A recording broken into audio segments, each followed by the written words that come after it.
जय जय जय प्रिय भारत जनयित्री दिव्यधात्री। जय जय जय प्रिय भारत जनयित्री दिव्यधात्री। जय जय जय शत सहस्र नर नारी।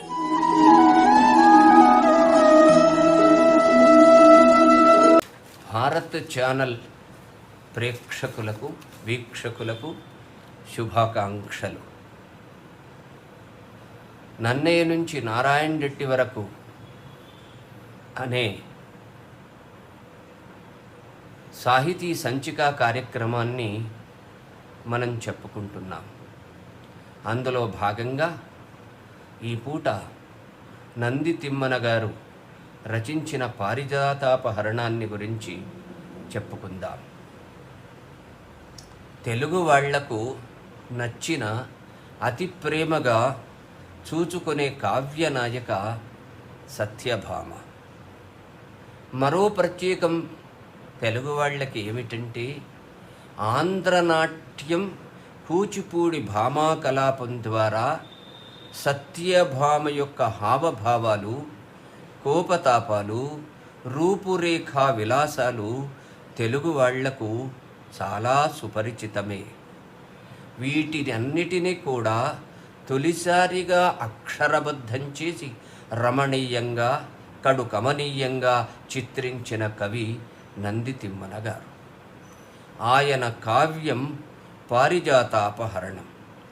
ఆయన అందమైన ప్రత్యేకమైన కోటేరు ముక్కు ద్వారా పారిజాత పుష్ప పరిమళాలను ఆఘ్రాణించి ఆ పరిమళాలు అందమైన పద్య పరిమళాల ద్వారా ఎన్నటికి కూడా వాడిపోని వీడిపోని పరిమళాలు అందించారు. ఆ పరిమళాలను వెదజల్లుతూనే ఉన్నారు. అయితే నంది తిమ్మన గారికి ముక్కు తిమ్మన అనే పేరు ఎలా వచ్చింది? ఆయనకు అందమైన ముక్కు ఉండవచ్చు, ఆయన ముక్కు ప్రత్యేకమైనది కావచ్చు, కానీ దానికి ఒక కథా కమామీషి ఉంది. ఒక చక్కని చుక్క ముక్కును అందంగా వర్ణించబట్టి ఆ పేరు వచ్చిందని సంప్రదాయంగా సాహితీ లోకం చెప్పుకుంటుంది. ఆయన వ్రాసినది అని ఈ పద్యాన్ని పేర్కొంటారు.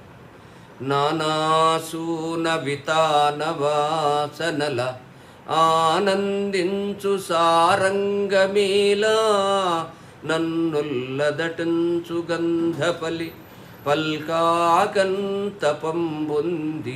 యోషానాసకృతి దల్చి సర్వసమన సుమన సౌరభ్య సంవాసియై పూనెన్ ప్రేంకణమాలికా మధుకరీ పుంజంబులిర్వంకలన్.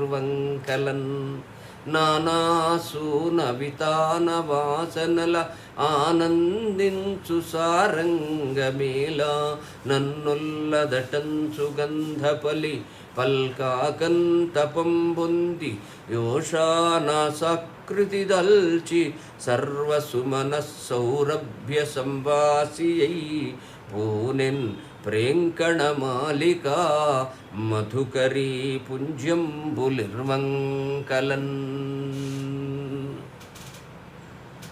ఇది ప్రణయకోపాన్ని ప్రదర్శించే సత్యభామ నాసికా సౌందర్యాన్ని వర్ణించే పద్యం కాదు. దీన్ని తిమ్మన గారు రాయనూ లేదు.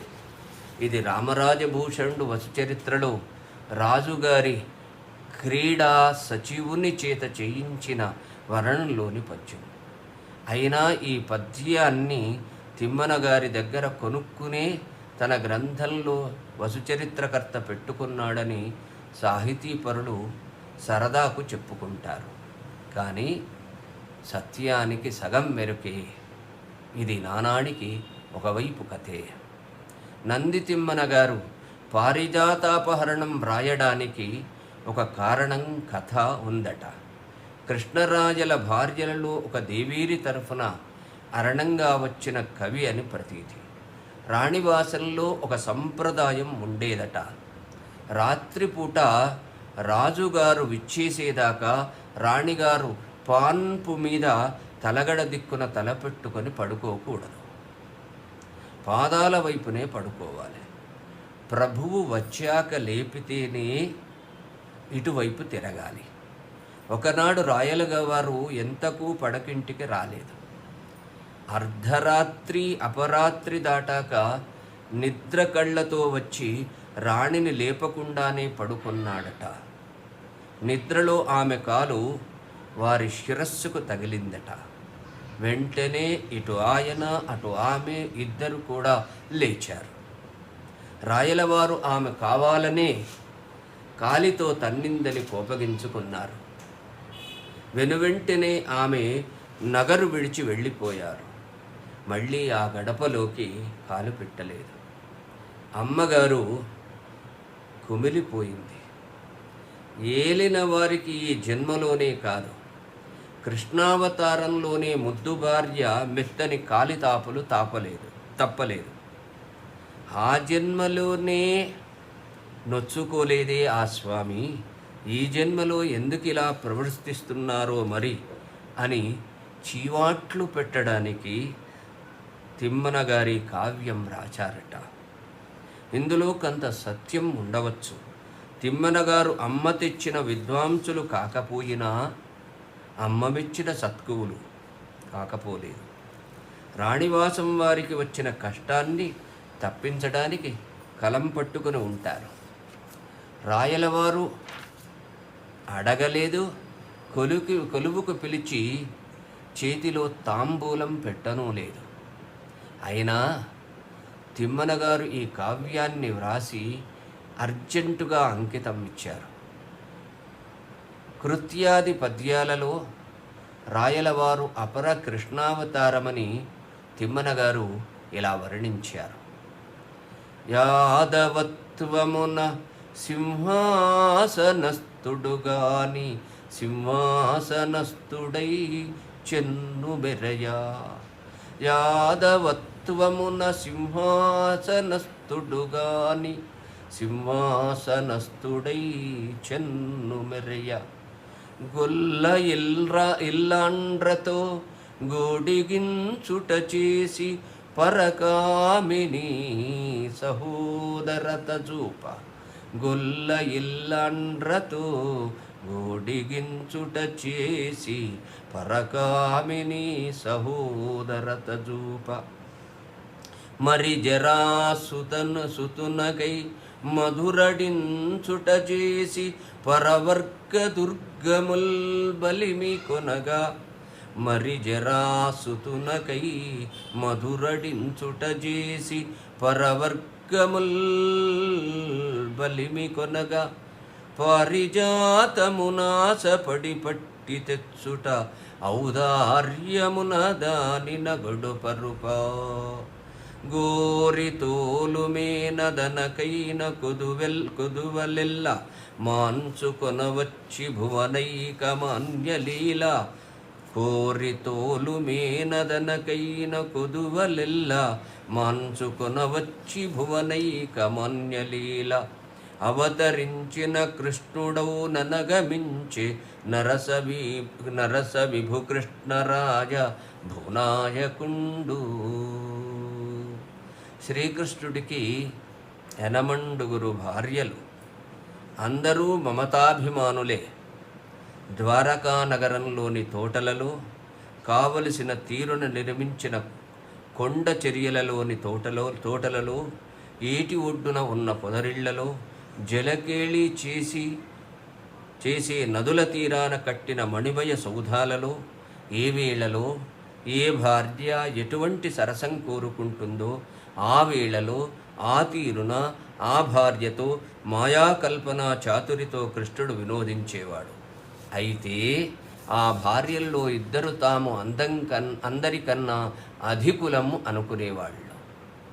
కులము, రూపము, మొగని కూరిమి నాకే ఉందని యువతల రుక్మిణి, అవతల సత్యభామ గొప్పలు చెప్పుకోవడం వల్ల వాళ్ల మధ్య రవరవలు పొడమాయి, పొరపొత్సాలొచ్చాయి. ఈ పరిస్థితుల్లో ఒకనాడు కృష్ణుడు రుక్మిణీదేవి ఇంటికి వచ్చి ఏకాంతంలో కొంతమంది అందమైన పరిచారికలు పరిచర్యలు చేస్తూ ఉంటే చంద్రకాంత శిలావేది మీద కూర్చొని అత్యంత వినోదకేలితో జూదం ఆడడం మొదలుపెట్టాడు. ఇది తిమ్మన గారు పాత్రలను పరిచయం చేసిన తీరు. పారిజాతపు పువ్వు రుక్మిణికిస్తే సత్యభామ ఏమనుకుంటుందో, ఇక్కడ పుచ్చుకొన్నది అక్కడకు పంపిస్తే ఈ రుక్మిణి ఏమనుకుంటుందో, అవునులే ఇక్కడ ఉన్నాను కాబట్టి అది ఇంకొకరికి పంపకూడదు అని భావించి రుక్మిణికే ఇచ్చాడు. ఆమె నారదునికి మ్రొక్కి కప్పులో పెట్టుకుంది. అర్ధనారీశ్వరమూర్తిలో గౌరమ్మ సిగపువ్వుగా లేతజాబిలి తురుముకొన్నట్లు కాంతులు జిగేలుమన్నాయి. అప్పుడు రుక్మిణీదేవికి ఒక కొత్త యవ్వనం ఎలా వచ్చిందో తిమ్మన గారు ముద్దు పలుకులతో వర్ణిస్తున్నారు. మొగమీల నగజాలు తెగగీలు కొనువాలు కనుగవకొక వింత కాంతియుదవే. మొగమీల నగజాలు తెగగీలు కొనువాలు కనుగవకొక వింత కాంతియుదవే. వలిజక్కు వలపెక్కు వలదక్కువగ నిక్కు చనుదోయికొక వింత ఛాయదూచే. నెలతుమ్మెదల దిమ్ము వెలజిమ్ము చెలువమ్ము కలవేణికొక వింత నలుపు మీరే. అలచెందు పలవిందు చెలువెందు వెదచెందు మొగమునకొక వింత జిగిదొలంకే. చక్కదనమునకొక వింత చక్కదనము చక్కదనమునకొక వింత చక్కదనము. జవ్వనంబునకొక వింత జవ్వనంబు విభ్రమంబునకొక వింత విభ్రమంబు కలిగే అద్దివ్య కుసుమంబు కథన సతికి. చక్కదనమునకొక వింత చక్కదనము జవ్వనంబునకొక వింత జవ్వనంబు విభ్రమంబునకొక వింత విభ్రమంబు కలిగే అద్దివ్య కుసుమంబు కథన సతికి. ఆమె అందం అలా అతిశయించాక ఇక కలహజ్వాలను రాజపెట్టదలుచుకున్నాడు. ఎవడు? నారదుడు.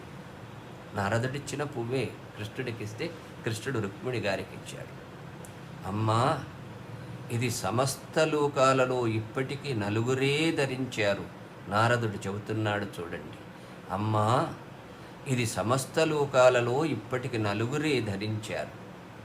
శచి, పార్వతి, లక్ష్మి, సరస్వతి తప్ప మరెవ్వరూ కూడా ముడవలేదు. నువ్వు హరికి బహిప్రాణానివి. నీవు ధరించడం చేత ఈ పువ్వు ధన్యమైంది.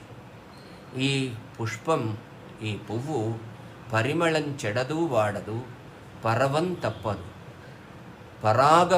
పరిభరితం అయి నిరంతరం కూడా జగదేక మనోహరంగా ఉంటుంది.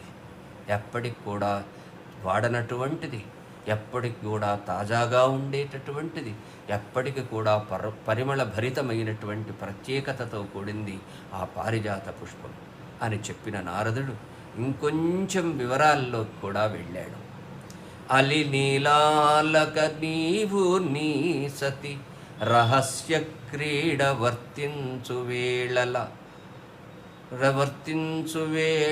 తంతాయుధు సంగరంబునకు ఉల్లాసంబు కల్పించు ఉజ్వల దీపాంకురమై రతిశ్రమ తను సంజాత ధారాళ ఘర్మలవంబుల్ తొలగింపగా సురటియై రంజిల్లు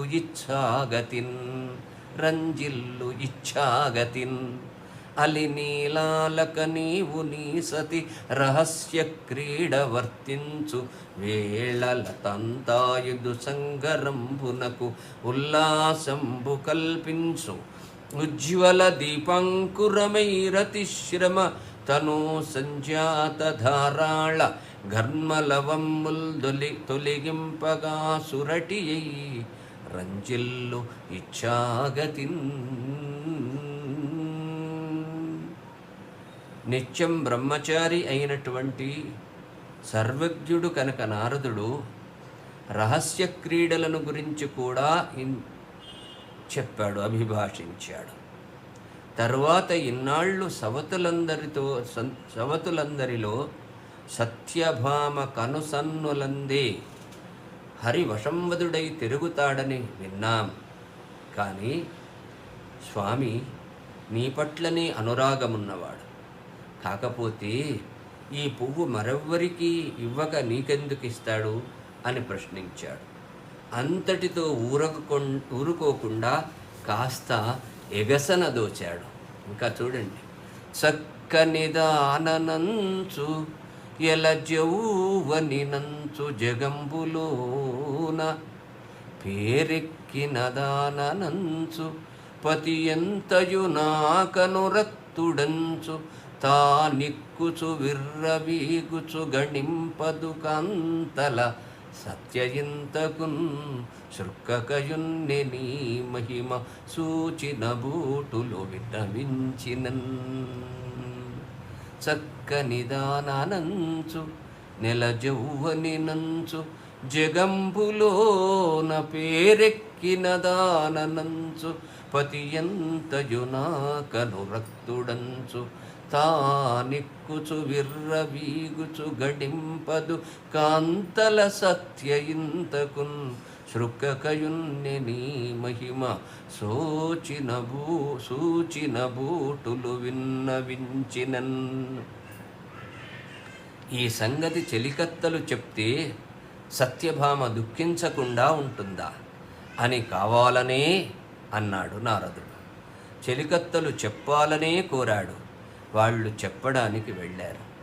సత్యభామ కోపంతో కోపగృహ ప్రవేశం రాబోయే భాగంలో మనం చూద్దాం. సత్యభామ యొక్క ఉక్రోషం ఎలా ఉందో రాబోయే భాగంలో నంది తిమ్మన గారు ఆ ఘట్టాన్ని ఎలా వర్ణించారో, ఎన్ని అద్భుతమైన పద్య రాజనాలను పండించారో రాబోయే భాగంలో చూద్దాం. శుభం భూయాత్. స్వస్తి.